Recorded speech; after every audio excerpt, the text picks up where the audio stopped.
লাগাতার বৃষ্টি আর যার জেরে ভাসছে উত্তরবঙ্গ বিপর্যস্ত জলপাইগুড়ি বানারহাট ব্লকের গয়েরকাটা বিবেকানন্দ পল্লী কাশিয়াজোড়া সহ একাধিক এলাকা জলমগ্ন হয়ে পড়েছে বিপন্ন গবাদি পশু। বন্যা পরিস্থিতির কারণে জেলা পুলিশ এবং প্রশাসনের পক্ষ থেকে সাধারণ মানুষকে সচেতন করা হচ্ছে।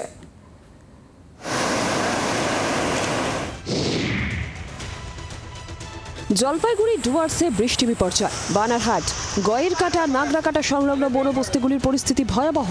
জলবন্দী কয়েক হাজার মানুষ, ভেসে গিয়েছে একাধিক রাস্তা, সেতু, বিচ্ছিন্ন যোগাযোগ ব্যবস্থা। দুর্গতদের উদ্ধারে নামানো হয়েছে জাতীয় বিপর্যয় মোকাবিলা বাহিনী।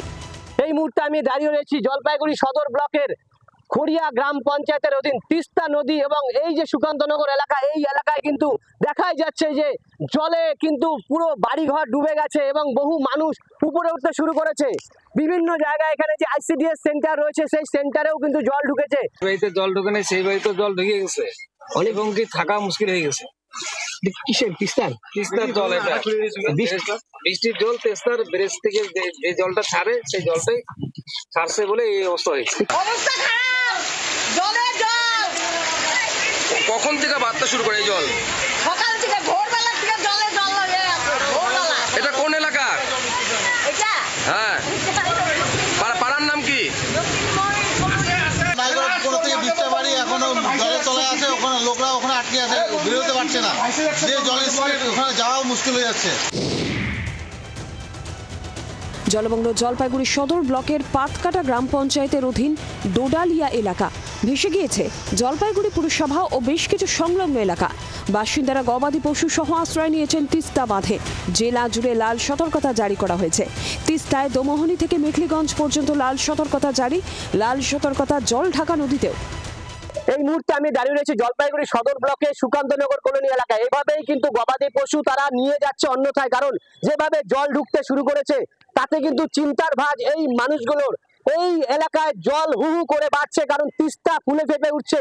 গজলডোবা এবং কালীঝোড়া ব্যারেজ থেকে দফায় দফায় জল ছাড়ার কারণে এভাবেই জল ঢুকে গেছে গোটা এলাকায়। বানারহাট ও ক্যারেন সেকশনের মধ্যে লাইনে জল উঠে যাওয়ায় বাতিল করা হয়েছে বেশ কিছু ট্রেন। কিছু ট্রেন ঘুরপথে চালানোর সিদ্ধান্ত নেওয়া হয়েছে। জলঢাকা বেদগাড়া রেল স্টেশন সংলগ্ন এলাকা সহ আরও কিছু জায়গা জলমগ্ন, ক্ষতিগ্রস্ত একাধিক ঘরবাড়ি। আমরা একটা প্রস্তুতি নিয়েছি। জলটা খড়িয়া অঞ্চলের কিছু জায়গা প্লাবিত হয়েছে, এখনও 3 নম্বর ওয়ার্ডের জায়গায় ঢোকেনি, তবে ঢোকা শুরু করছে। তাতে আমাদের যা প্রিপারেশন, তাতে যদি সেরকম অসুবিধায় জনসাধারণকে বলা হয়েছে তারা এখানে চলে আসবেন। 370 মিলিমিটার জলপাইগুড়ি কুর্তি এস্টেটে। এটা হচ্ছে এক্সট্রিমলি হেভি রেইনফল বা অত্যন্ত ভারী বৃষ্টিপাত। 205 মিলিমিটারের বেশি হলেই সেটাকে আমরা বলি হচ্ছে অত্যন্ত ভারী বৃষ্টি। অত্যন্ত ভারী বৃষ্টিপাত হয়েছে SHWB মানে sub Himalayan West Bengal north বেঙ্গলে, সেখানেই হয়েছে 25টা স্টেশনে। জলপাইগুড়ি জেলায় গরুমারা জাতীয় উদ্যান সংলগ্ন জলঢাকা নদীতে ভেসে যেতে দেখা যায় একটি একশৃঙ্গ গন্ডারকে। ভিডিও ভাইরাল হতেই নড়ে চড়ে বসে বন বিভাগ। নথুয়াচর থেকে গন্ডারটি নদী পেরিয়ে নিরাপদ আশ্রয়ের সন্ধানে গরুমারা জঙ্গলে প্রবেশ করে। রবিবার সাকেল গরুমারা রামসাইয়ের জঙ্গল থেকে একটি হরিণ জলঢাকা নদীর জলের স্রোতে ভেসে আসে ময়নাগুড়ির আমগুড়ি অঞ্চলের সোনাবাড়ি এলাকায়। খবর পেয়ে ঘটনাস্থলে বনকর্মীরা আসেন। বিপন্ন হরিণটিকে ফের গরুমারা জঙ্গলে ফেরানো হয়। প্রদ্যুৎ দাসের রিপোর্ট, জি24 ঘন্টা। বাংলার আওয়াজ, বাঙালির আবেগ, জি24 ঘন্টা।